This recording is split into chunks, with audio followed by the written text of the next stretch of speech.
Bueno, el día de ayer hemos considerado, esta es la primera parte entonces de la homilía, vamos a hacer relación a este tema. El día de ayer hemos considerado cómo el Papa en su magisterio nos ha dado algunos argumentos acerca del rosario, ¿no? El rosario es una oración de gran actualidad para la Iglesia. Y estamos hablando en el tiempo del Papa, que era en el que escribió esta encíclica en 1883, pero es tan actual esto para nosotros, porque mostraba cómo el misterio de Jesucristo expresado en la oración del Santo Rosario se manifiesta mucho ante las anticulturas que se viven en la sociedad actual. Pues bien, ahora vamos a tocar otra encíclica del Papa, que es la Iucunda Semper, que significa en castellano siempre, siempre amena, siempre, digámoslo así, simpática, siempre agradable, una cosa así, ¿ya? Iucunda Semper, y se refiere a la Virgen María y también a la oración del Rosario, que es siempre agradable a los ojos de Dios esta oración, eso quiere decir.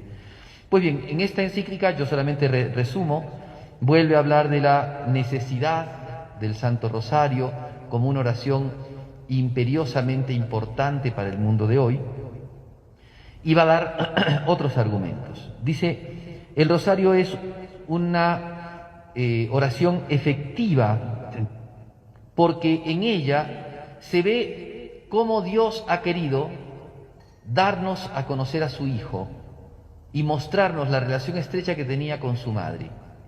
O sea, si es que uno va a la Sagrada Escritura y a la vida de Cristo, se dará cuenta que no fue ocasional, no fue satelital, periférico, tangencial, digamos, a modo de un apéndice lo de la Virgen María. No fue de ninguna manera eso.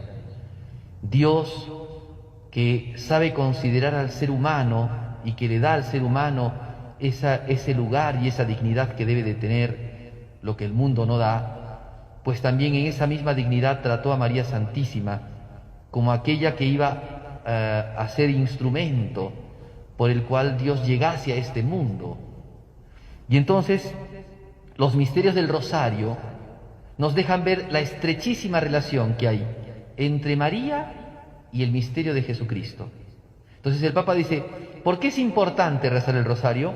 Porque cuando rezas el Rosario no te acercas solo a María, te acercas principalmente a Jesús.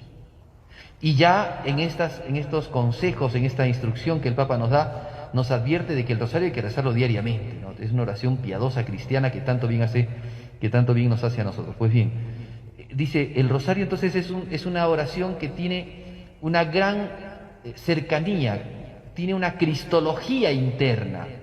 El misterio de Cristo está penetrando continuamente el Santo Rosario. Entonces va a decir, porque esto se ve a consecuencia de los misterios. Antiguamente, claro, el Papa San Juan Pablo II nos animó a tener unos misterios más que son los de la luz.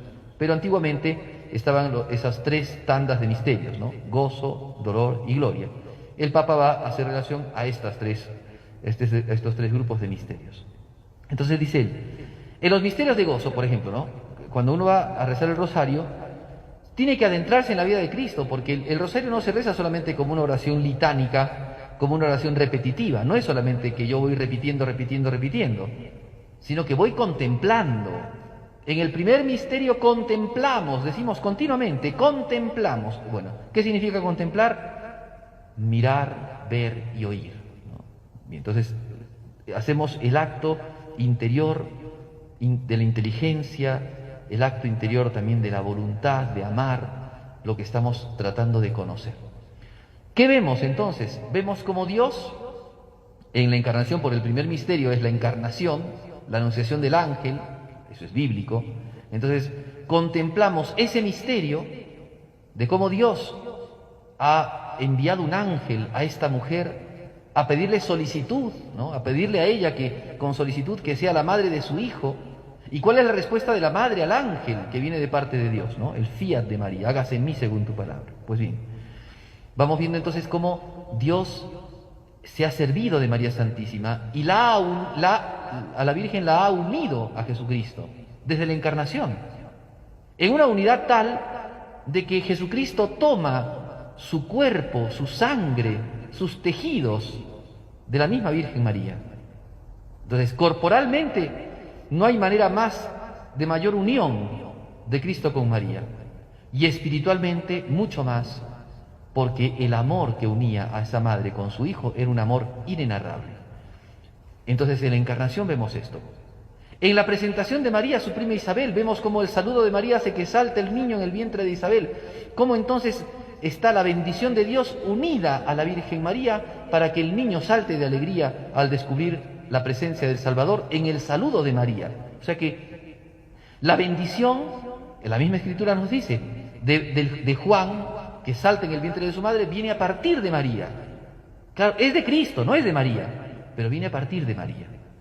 Y así también en el nacimiento, cuando contemplamos el nacimiento del Redentor, María da al Redentor al mundo, y los pastores son los primeros que contemplan con gran alegría la presencia de Jesús, y los ángeles cantan en el cielo. Y así, y en la presentación del niño en el templo, como la víctima de sacrificio del cual se dice, este es el Cordero de Dios, María lleva al niño al templo.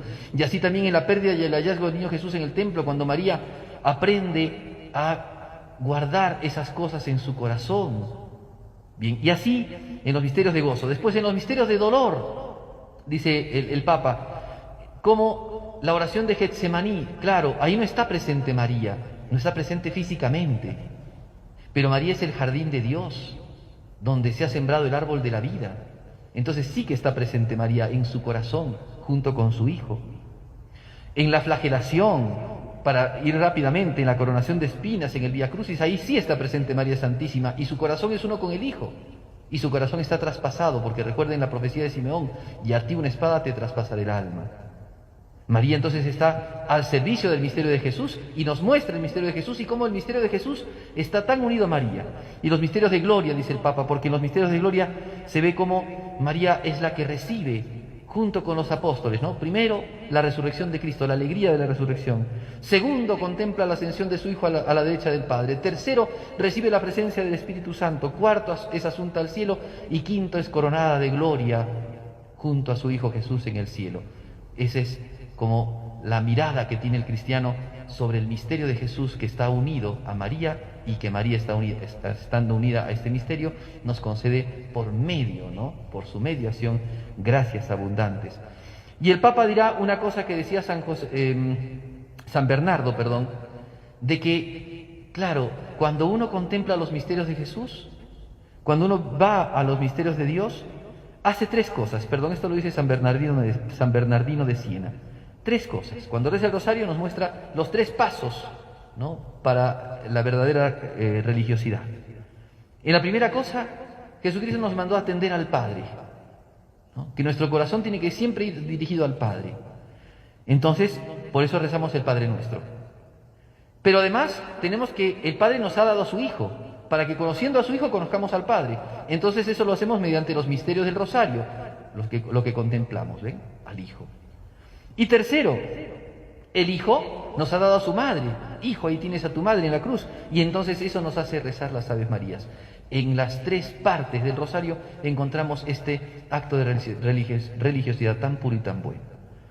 Por último, muchos dirán, pero ¿por qué repites tantas Ave Marías? ¿Por qué no hablas con Jesús directamente? ¿Por qué repetir tantas Ave Marías? Y entonces dice el Papa, ¿cuántas veces quieres que la Virgen hable de ti a Jesús? Pues cuantas veces quieras que la Virgen hable de ti ante Jesús, tantas veces tienes que rezar el Ave María. Por eso la repetición de las Ave Marías, ¿no? Bien.